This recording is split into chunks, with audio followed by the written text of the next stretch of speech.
Back on the town hall now with a story getting a lot of talk across the country. A proposal from a lawmaker here in our region and others to get a warning system that is similar to Amber Alerts, but for active shooter situations. Buffalo area Congressman Brian Higgins co-sponsored the bill to do this, and last night it passed in the U.S. House.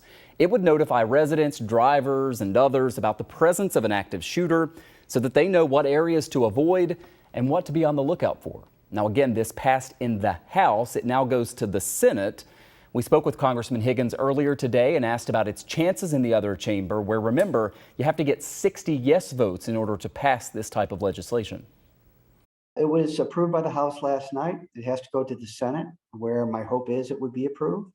And then and only then can it go to the president for to be signed into law. This is a voluntary program.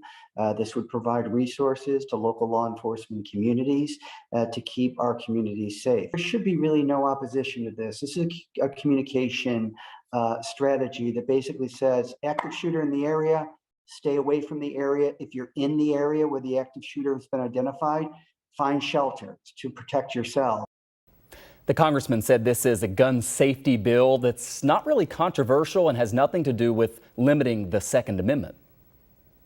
We've had 300 mass shootings in America in the past 7 months alone. That is going to continue. And the more tools we have to help our police, the more tools we have to keep communities safe, the better off we will be.